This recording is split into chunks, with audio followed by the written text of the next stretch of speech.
that the fabric's finished, how do we make clothing?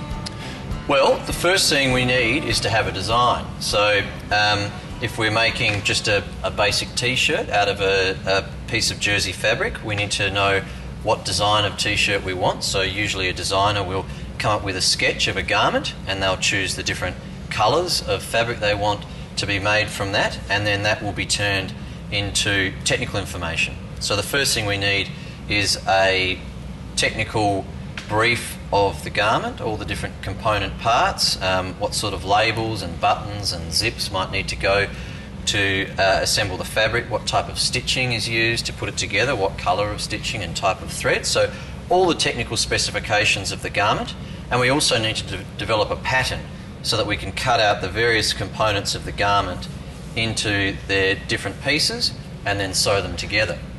So after we've done that and we've got those specifications, the fabric will go off to a garment factory, and the first thing they need to do is cut all the fabric. So they'll lay all the patterns out and pull the fabric out onto a table, many sheets, because they make a lot of garments at once, and they cut out all the different panels of the T-shirt that you're making from that fabric, and then those panels will be taken off to the sewing lines where they assemble them together.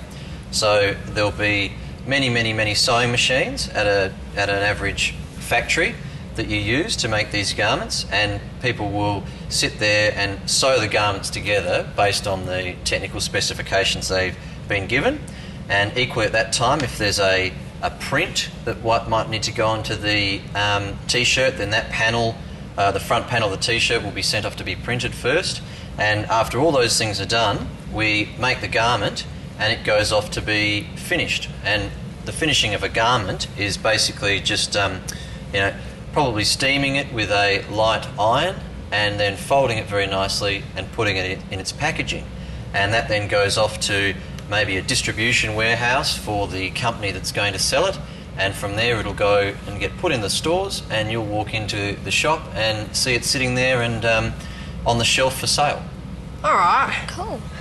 There's a lot of processes it has to go through. It's a very long process, and so maybe, to give you an idea, from the greasy wool that we saw to a finished garment in the store, the whole process probably takes about 9 months.